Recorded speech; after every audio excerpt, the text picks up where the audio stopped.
रात के पछले पहर गांव का पुराना रास्ता सन्नाटे में डूबा हुआ था।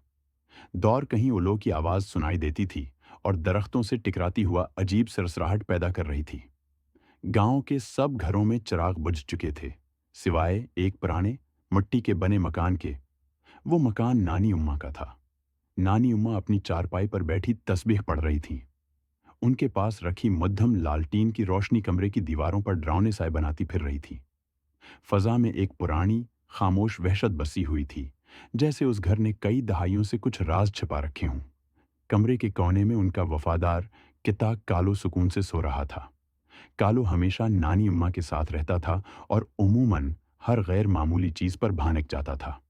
मगर आज कुछ मुख्तलिफ था।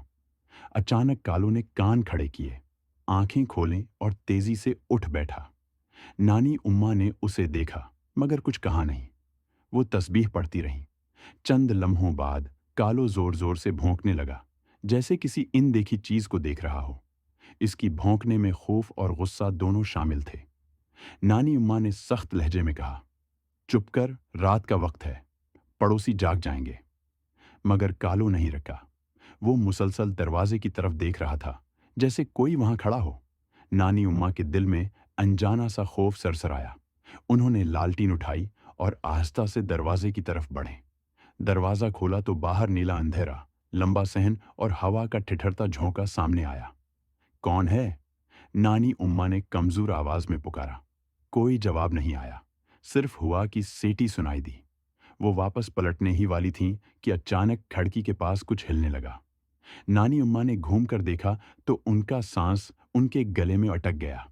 खिड़की पर एक साया लटका हुआ था, इंसान जैसा, मगर इंसानी नहीं। उसकी लंबी अंगलियां लकड़ी की जाली से चमटी हुई थीं और उसकी आंखें सरख अंगारों की तरह धक धक कर रही थीं।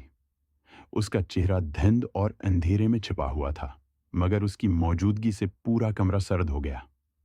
कालू तेजी से नानी उम्मा के सामने आ खड़ा हुआ। वो गर्रा रहा था, जैसे अपनी जान पर खेलकर नानी उम्मा की हिफाजत करना चाहता हो। साया आहिस्ता आहिस्ता खिड़की से अंदर सरकने लगा। लालटीन की रोशनी बार बार टमटमाने लगी। कमरे का दर्जा हरारत मजीद कम हो गया। नानी उम्मा की तस्बीह के दाने हाथ से फिसलकर जमीन पर बिखर गए और फर्श पर टक टक की आवाज गूंजी। नानी उम्मा की आवाज कांप गई, ला ला अला अल्लाह। लेकिन साया लालटीन के करीब पहुंच चुका था। उसकी सरख आंखें कालू के चेहरे पर आ गईं। अगले ही लम्हे कालू ने पूरी ताकत से उस पर झपटा। एक खौफनाक चीख कमरे में गूंजी, कुछ कालू की थी और कुछ उस साये की। लालटीन बुझ गई। पूरा कमरा गहरे सन्नाटे और अंधेरे में डूबा रहा। सिर्फ बाहर से हुआ की आवाज आ रही थी। फिर अचानक एक जोरदार ठा हुआ, जैसे कुछ जमीन पर गिरा हो। कई मिनट यौन ही गुजर गए। न कालो की आवाज आई, न साया नजर आया।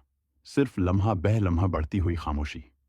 और इस खामोशी में एक अजीब सा बोझ, जैसे कुछ बहुत बुरा हो चुका हो।